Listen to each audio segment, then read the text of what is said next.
We are in Advent, and Advent's always interesting every year, right? So if you're not familiar, within the church calendar, there's 4 weeks leading up, like Kyle was saying, 4 weeks that lead up, and the goal is this, that we're looking back on the arrival of Jesus, right? So we're in expectancy of this day that hits our calendar every single year, where we stop one day and go, this is the day we celebrate the birth of Jesus. But the problem is, within our culture, there's a whole bunch of other stuff that's wrapped around the Christmas season that can become really easy to miss the point of the Christmas season entirely by what's wrapped around it. In fact, we would say that when it comes to even how we've decorated this year, that one of the things we're trying to get, some of you are like, what's wrong with the decorations? I kind of like them. Well, hang on, I'm probably about to offend you, okay? So, but even with our decorating, we've gone, hey, could we decorate in a way that feels cluttered? And it's just a visual representation that if we're not careful, what can happen with this season leading up to Christmas is it can feel so cluttered that we miss what the real purpose and the real moment is. The goal is this, that over the next 4 weeks, we slow down enough, we remind ourselves enough that what happens is it changes our Christmas season so that when we get to Christmas morning, our hearts and our souls are ready for what that day actually is. The goal is if we can declutter, right?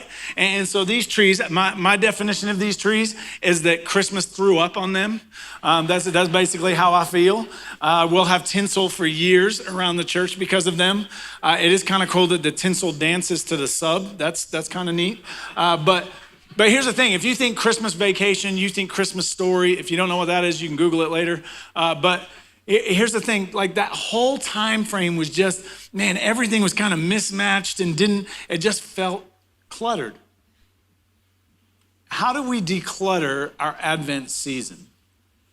Here's what I mean, like this season for you, if you have a job where as the Christmas season increases, so do your hours, because there's just more work to do. Then the chances are you'll make more money, but you'll be so busy that by the end of it, you're just glad that you're through it. And that would be a definition of we just got too much stuff. Now, there's a phrase out there that I kind of like that I found in a minimalist podcast. They call it stuffitis. And the idea of stuffitis is this, that itis is inflammation, and we just have too much stuff inflaming our lives, especially in the Christmas season. That our lives just become so packed with stuff, we feel like our entire life is swollen and about to burst, so to speak. And it can be, like I said, it could be your job, that it's just natural that you have these hours and this is just the season you're in. It could also be that you're just a party animal, right? You're that person. And what I mean by that is this, that every invitation that comes to you in the Christmas season, you're already a yes. And so you just, man, our church is doing something, we're there. The town's doing something, we're there. My job's doing something, we're there. Our friends are having a party, we're there. And by the end of it, you're just exhausted because you've been to so many parties, but you're like, it's awesome because I'm a party person. But your calendar's so full, you don't get to slow down and actually catch what your heart's saying and what your soul's saying. That maybe for you, it's, I'm not a party person, John, but man, I love to throw a good meal for a whole bunch of people. And you're already working on what your menu is. You're working on how to get that many tables. You're working on how many, and before long, you're packed with preparation because the house has to be a certain way. Your decorations need to not be this, and so you're just working to go, hey, I need to create a space for people. Or maybe you're that person that goes, hey, I have to get everybody a gift, and it has to be the exact gift, and you'll spend hours and hours and hours finding them the right gift. By the way, you ever have that moment where somebody gets you a gift? It's that person every year that gets you the gift. And when they get you the gift, you're like, okay, I have to act surprised, right? I know it's gonna be something I don't want, so I gotta act surprised. And I gotta act like I love it. You ever have that moment, or is that just me and 3 other people that were with me, right? And the worst part is the person comes back and goes, hey, did you like the gift? It's like 2 months later and you haven't taken the tag off it. You're like, yeah, it's great. I'm just saving it to give away, right? But the thing is, maybe you're that gift person and you stress yourself out every year of getting the exact right gift that will display your love for somebody. And it's not long before you've missed the point of Christmas for all the stuff of Christmas. And Advent's just a time where we slow down, and it's unapologetic. Like there's every year we're gonna hit love, joy, hope, peace. Every year. Why? Because those are the fundamental parts of what Christmas is about. And they're fundamental to the fruit of the Spirit that we inherit by being followers of Jesus. And so slowing down, we're going to intentionally over the next weeks, today we slow down and we hit love.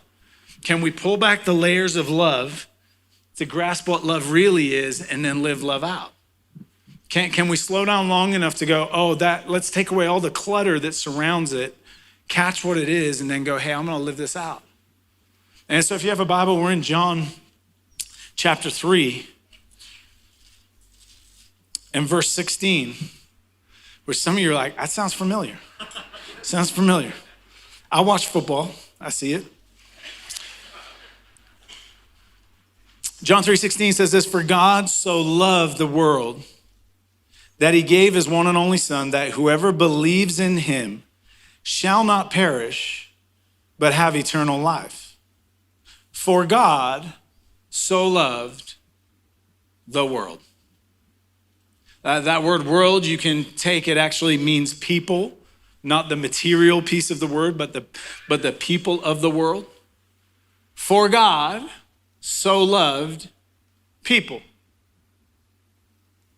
Instantly, there's some of you in the room that go, hey, that's true for those group of people. It's not true for me. We'll unpack that in a little bit. But what I need you to get is this. When it says for God so loved people, I need you to take people and put your name there right now. For God so loved you. Love motivated God to act on your behalf. Love always, if you want to get a kind of a foundation level that we're stepping out on, love is a motivator in your life. How do I know? I could look at the actions of your life and tell you what you love most. Your actions are determined from this thing called love. You think about it in some contexts that people are consumed with their jobs. That their job is, I'm going to advance and I love my job, and so I'm going to advance up this ladder, whatever it happens to be, because I'm putting my actions into what I love. Or maybe that's not your deal, but you love stuff. You love being able to buy stuff. You love being able to have experiences of life, and they all cost money. So you don't love going to work because you're like, work is just work. But what work does is gives me money, and what money does is allows me to have those experiences. So what you actually love is those experiences, and love motivates you to go to work so that you can have experiences. Love is a motivator.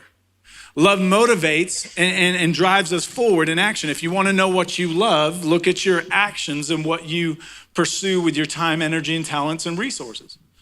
Because those things will point you to, hey, this is what, when it comes to love. In the context of God, we find out from this verse, for God so loved people.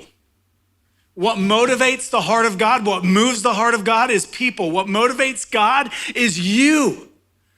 God moved because of you. God moved into action because of you. And part of that then, he goes, for God so loved the world that he gives a gift, right? Because love always gives. And love in this context, God goes, I gave the gift and it's my son. And so what we find in Luke chapter 2, again, these are familiar verses, but in Luke chapter 2, in the birth of Jesus, in verse 6, it says, while they, Mary and Joseph, were there, the time came for the baby to be born, verse 7. And she gave birth to her firstborn son, which was Jesus. She wrapped him in cloths and placed him in a manger because there was no guest room available for them. What happens in the context of God is he's motivated by love, and part of being motivated by love is people. That's what motivates him.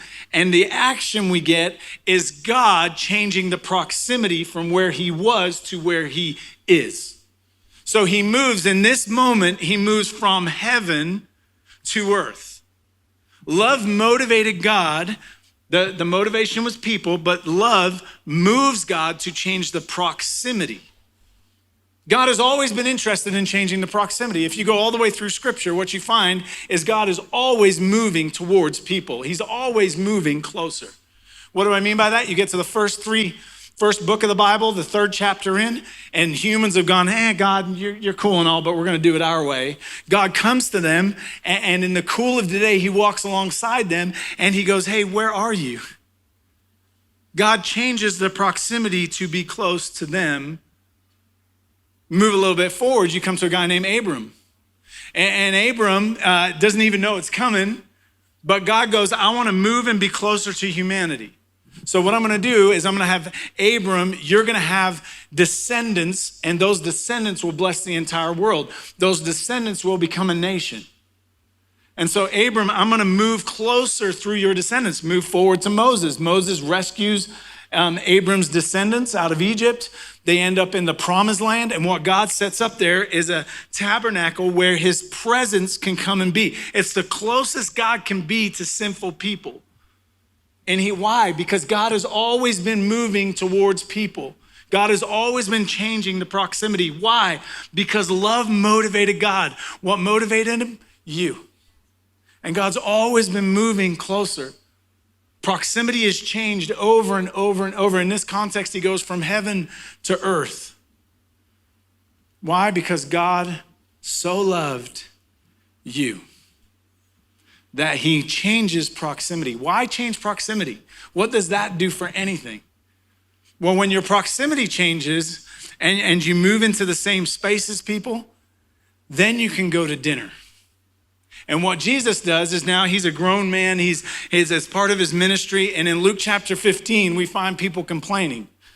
And they're complaining specifically about what Jesus is doing. But in Luke 15:1, it says, now the tax collectors and sinners were all gathered around to hear Jesus. So the people that had no business being around Jesus or around a rabbi or around any kind of religion, they're there, right? As it's saying the tax collectors and sinners, they're all gathered around. Verse 2 says, but the Pharisees and the teachers of the law muttered, this man welcomes sinners and eats with them. What happens when you are motivated by love? You change proximity. You move towards. In this context, God is motivated by people. He moves towards people. So he goes heaven to earth. That's not enough. Now, in the context and the proximity of people, where do you find Jesus? Where do you find God? He is sitting at a dinner table and he doesn't care who's there. Why? Because for God so loved people, that people is all inclusive. There's no one left out. It doesn't matter if you're a tax collector or a sinner. It doesn't matter if you're a religious elite. In God's context, he changed proximity. Why? Because he loves people. Why did he change proximity? To be in their presence, to sit at a table. Why did God go through the painstaking agony of becoming human and walking among us? Why? So that we would know what? That he loves us. That we would know what? That his proximity is towards us. That we would know what? That his presence is with us. As believers, we have one more step. Because when you got saved, this thing called the Holy Spirit came where? To live inside, right? What has God always been doing? He's been changing his proximity the whole time to be as close to you as humanly possible. And in the person of Jesus, he shows up to a dinner to remind us. There's some of you in this room that you go, John, you don't understand though, man. You don't understand what I've done. I don't deserve to be here. I'm not like those people. Pick your people in the room. I'm not like them. John, you don't understand. Like, I would be in this category of those that don't deserve to be at this dinner. Can I tell you, you are right where Jesus would be. Because Jesus is for you.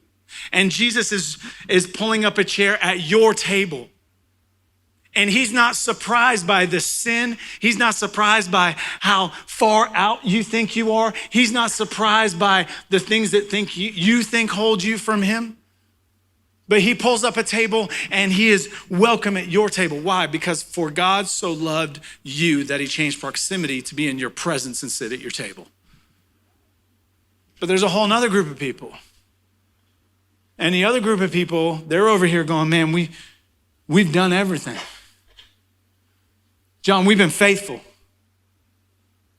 So we followed religion to the absolute point, to the absolute letter of the law. John, I've been striving my whole life, and you're telling me that person's just as close? Yes. Yes. How do I know that? Because Jesus goes on to tell a story. And in the story, he tells a story about two brothers. You might be familiar with it if you've been around church, it's pretty common. But there's two brothers. Why two brothers? Because there's two groups of people. But the first brother, he goes like this. He comes to the father. The father represents God in the story. The first son comes to him and goes, hey, I wish you were dead. And you're like, well, that's a great way to start a conversation, right? But what he's saying is, hey, will you give me my inheritance? And in saying that, he's going, Dad, I wish you were already dead because I would have already got this. And the dad goes, well, let me help you out. Let me give you your inheritance. So he divides up his inheritance and he gives the son what he wants. The son goes off, and as young men do, without guidance, and often when their eyes are fully on themselves, they take what they've been given and they just squander it on good life. And so this kid's living it up, and wouldn't you know, the economy's about to turn. There's a famine that hits. And now all of a sudden, this son that had stepped away from his dad is now finding himself, hey, I don't have enough food. I'm actually starving. I'm going to go work for a farmer. And man, I just long for the food I'm giving to the animals because times are scarce. And so he gets a plan. He goes, you know what? I'll go back to my dad.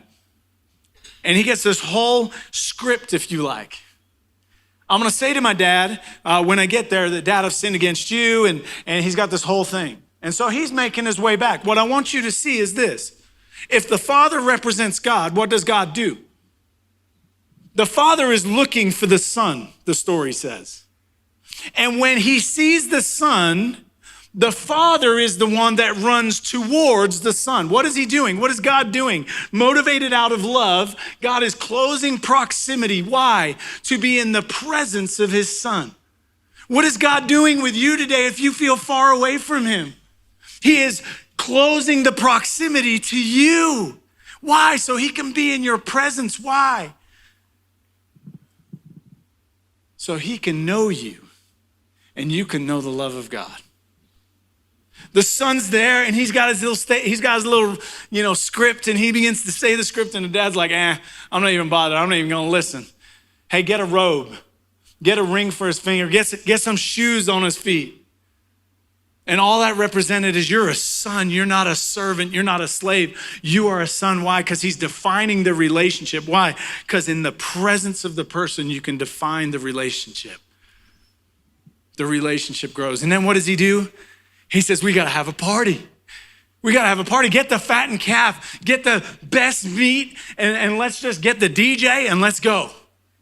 We're going to have a party. Why have a party? What happens at parties? People are where? Together, in proximity with one another, in the presence of one another. And what happens? Memories are made. Relationships are strengthened. And so the dad is what? Putting him in proximity with the family. He's putting him in the presence of the family. Meanwhile, there were two sons. Meanwhile, there's a son on the outside. And this son is in the field because he's always been in the field because he's always done everything right. He's never put a finger out of line. And he hears music, he hears the DJ, and then he calls for a servant and goes, hey, what's the ruckus? To which the servant says, well, your brother's home. Wait, we're having a party for my brother because he's back? Dad's never thrown a party for me. And what you find is the older son stays on the outside. What I want you to see is this. God the Father in the story is the one that goes outside to meet the older son. What is he doing? He's closing proximity. Why? To be in the presence of. And then where does he invite him? Into relationship. He goes to him and says, son, you've always been with me. Everything I have is yours. Come on in.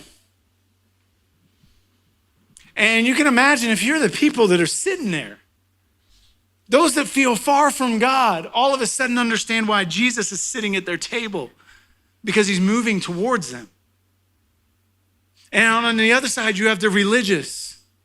who think God should act a certain way and God should be a certain way. I wonder how many of us, just by growing up in a Western world where we put things into dichotomies and we separate things out, I wonder how many of us grew up with an image of God that God is up there distant and God is just waiting for you to step out of line. And in fact, he's looking down today and he's like, oh, just wait, Gabriel, wait. They're gonna cuss. Just wait. Ah, there it is. Yep. No Christmas for them.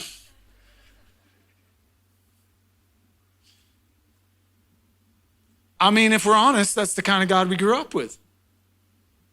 That's the way God's depicted within our culture, that he's just waiting for you to mess up. He's just waiting for you to not be good enough. He's just waiting for you to prove what he's always known. And then he's gonna come after you with the largest stick that he's got and beat you. He's gonna make your life miserable. Can I tell you that the story that Jesus brings to the dinner table is the story of the gospel, where God is moving toward you and always has been. Why? Because he loves you and he's been motivated by love to move towards you. And when he got in proximity, he sits at a table with you and has dinner, which was an intimate moment of fellowship in that culture. If you were doing that, you were saying, hey, I'm all right with you. So much so that in Matthew 11, this was the reputation of Jesus. In verse 19, the Son of Man, this is Jesus, the Son of Man came eating and drinking, and they say, here is a glutton and a drunkard, a friend. Get this, this is what they're throwing at him. This Jesus, he's a friend of tax collectors and sinners. But wisdom is proved right by her deeds. He's a friend. So the accusation they throw at Jesus is what? He's a friend. Can you believe he hangs out? That word friend, by the way, has the element of love in it. It's relational. Can you believe he has a relationship of love with tax collectors and sinners? I can. For God so loved the world that he gave his one and only Son. For God so loved the world that he closed the proximity to you and me. For God so loved you, and one translation says that he moved into the neighborhood. And he pulled up a chair at dinner. That's how close he wants to be. See, something happens when we close proximity and we get into the presence of one another. It's found in John 15. And the context of John 15 is that Jesus is about to go to the cross. He's about to leave his disciples. He's about to leave these guys that he's walked alongside for 3.5 years, and he's telling them kind of like his last remarks, so to speak, before he goes on trial and ends up on the cross. Listen to what he says to them. I no longer call you servants because a servant does not know his master's business. Instead, I have called you friends. For everything that I learned from my Father, I have made known to you. You did not choose me, but I chose you and appointed you so that you might go and bear fruit that will last. And so that whatever you ask in my name, the Father will give you. This is my command, love each other. What does Jesus do? He changes proximity. He gets in presence. He's alongside them for 3.5 years. And what does he tell them? Hey, I used to think of you as servants. I now call you friends. Why? Because when you get into the presence of someone, when you change proximity and you're there with them, relationships are formed in a whole new way. I'll be honest with you. I love FaceTime. It's a gift to our culture. But you know what I hate about FaceTime? Is when my daughter from Texas FaceTimes with me, she's there, but she's not. I can see her facial expressions, but I can't hug her, right? I can see it, and I know what? That there's limitations to that moment. Oh, we've closed proximity, but there's limitations. When she comes this Christmas on the 16th of December, yeah, I'm counting days. When she gets here, guess what? The proximity changes, which allows for the presence of each other to be where? In each other's space. And the relationship, that's where love grows and develops. That's what God's been doing with us the whole time. Love motivates you to action. Love motivates you to change the proximity. Love motivates you to not only change proximity, but to get in the presence of the person. Jesus went from heaven to earth to dinner. And for us, we have the moment to step out. My wife and I, when we were dating, we were in college at the time. And she was from California. We were going to school in Wisconsin. And so for the summer, she was going back to California. I was staying in Wisconsin because that's where my brother was. And so she goes to California. 3 weeks later, I go to visit her and hang out for 2 weeks. And we make a decision in that 2 weeks that I was supposed to go back and then we'd have 8 weeks apart. So I went back as planned, but later that week, she got on a plane and moved to Wisconsin for the summer. Now, those of you that aren't familiar with Wisconsin, the winters are terrible. The summers are terrible. There's maybe a week in spring that's nice and a week in the fall, but other than that, why is summer terrible? You have humidity, it's hot, and they have this state bird called the mosquito, and it's just everywhere, right? And reality is that why would she give up? This is a little sensitive, okay? Think of California as good, okay? Because I know some of you. I love California. I'm just gonna be honest. There's a beach. There's a climate that's amazing. There's people that I love, right? But here's the thing. Why would she leave the beach, the weather, the dream summer to come to Wisconsin? Because of love. Why? Because love motivates you. She lived in a dorm room with no air conditioning. Why? Because love motivates you. She was blind, for sure. Love motivates you. Meanwhile, I'm in AC at my brother's house. Why would she do that? Because love motivates you to change proximity so that you can be in the presence. Here's what I know. You don't have to be a great marriage counselor to sit with a couple and when you ask him, hey, what's going on? And he goes, well, I'm living here and she's in New York. I got a real easy fix for your marriage. Either you move to New York or she moves here. But whatever you do, you got to get in the presence of each other. You got to be under the same roof. Why? Because when you get into a space where you are present with one another, love can grow. You know what's fascinating about Christmas? I've blown so many. So many. And you know what I blew them in? The name of God. Because for so many Christmases, I was here on this campus. And I would put in hours and hours, and this isn't a woe is me. Please don't hear it that way. But I would put in hours and hours and hours and hours to make it the best possible Christmas, to put Jesus on display. But you know where I wasn't present? At home. In fact, my anniversary is on the 16th of December. And my wife and I often didn't do anything on the 16th of December. You know why? Because I was here with Pastor Austin doing Christmas stuff. In fact, Pastor Austin came up to me after last service. He goes, I think I spent 4 anniversaries with you.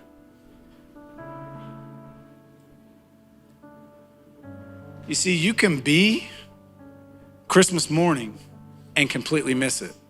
For me, I would work till the last minute that I possibly could Christmas Eve to make sure everything was wrapped up. I would go home. The next day, I was exhausted. And y'all, everything was in place. There were presents under the tree. There were stockings hanging up. There was food on the table. There was family gathered round. You know who was there but wasn't really there? This guy. When my kids would open their presents and I was just as surprised as they were, that's not a good thing, dads. See, don't miss Christmas Day because you were so busy back here letting something else motivate you. Your actions show what motivates your love. And you can be in the presence of people and not be present. You realize what all of Christmas is about, right? When you go and you get that, we used to have a guy on staff that when the gingerbread latte would come out, he'd be like, oh, it's Christmas in my mouth. Christmas has started. And then Starbucks canceled it. Thanks, Starbucks. But you realize a good latte that does that to you is better with someone else. So the latte is just an invitation to what? Change proximity, to change presence and be present with another person where love grows inside of relationship. You realize when you get gifts under the tree this year, the gifts are just an opportunity for you to be present. They just put you in proximity with the person. What matters is what happens to the relationship, because that's where love grows.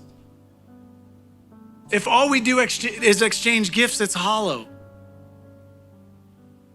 When you go to a Christmas event, it's great to attend an event, but how much better when you attend it with people and you're in proximity with people and love is able to grow. In closing, I love that it says, the last line there, this is my command, love each other. What do we do this Christmas? Let's make it real easy. Love each other.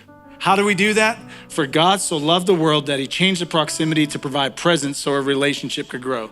Let me ask you, in your life today, who do you need to change proximity with so that you can be present?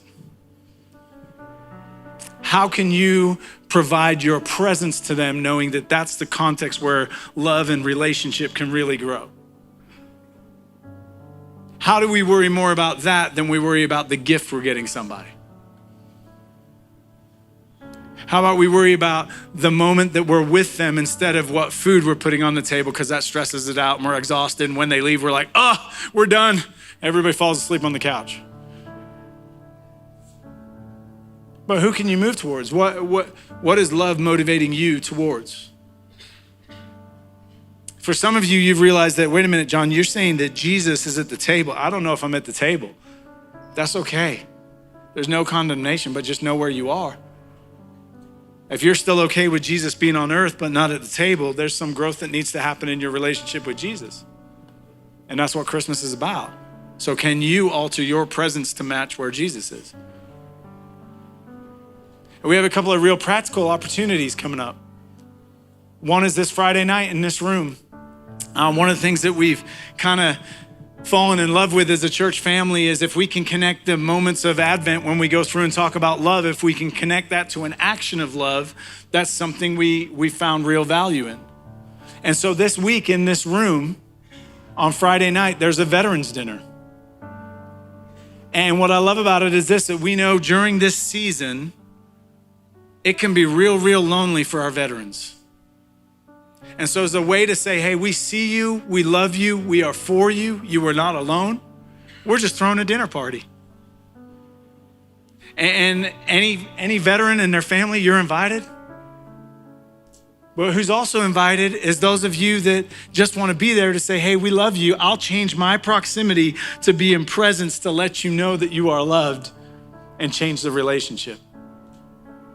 And so you can sign up to be a server, which means you just carry food to tables. That's all you do, and just be real friendly and real bright. Or you may go, hey, John, there's no more signups. Then just show up and let's line the room all the way around, and let's just clap at the appropriate time. Let's just encourage at the appropriate time, and let's hoot and holler for our veterans just to let them know, hey, we have changed because of love. We are motivated. Why? So that we can change our proximity to be present with you tonight. Because we love you. Why? Because God loves you a whole bunch. It's that easy. On your way out today, you'll find that wherever it is, if you're on the PV location on your way out, whether it's here or even on the online family, we have step-ins for you. But you can get a green bag. What does the green bag have? It has a list of items to get and put in that green bag. So this week you'll do that, bring it back next week, and you'll leave your green bag here. But it's called a bring and take. So if you know somebody that you go, oh man, my coworker, they could use some food this time of year. It's been real hard for them. Or my neighbor, or my kids, the family on my kids' soccer team, or whatever it happens to be. But what the bag becomes is an opportunity for you to go, hey, I'm gonna take that, I'm gonna change my proximity to that person, I'm gonna show up, and I'm gonna, in the presence of handing a bag, I'm gonna let them know, hey, I see you and I love you and I'm motivated towards you. Those of you that are here and you go, man, John, I could use a bag, then take a bag. That's what it's for. But it's a bring and take. You bring it, others take it. Why? Because love motivates us to action. And so as you step in this Advent season, let's strip back all the clutter. What needs to be decluttered in your world when it comes to love so that you don't miss what love is all about. And let's take our example from a God who loves us so much, that he would change his proximity to become like us. Why? So that he could leave his spirit in us, that we would never be alone. It's beautiful. Would you pray with me? God, we come before you. God, thank you for this season. Thank you for the reminder of who you are and what you've done for us. God, thank you for loving us the way you do.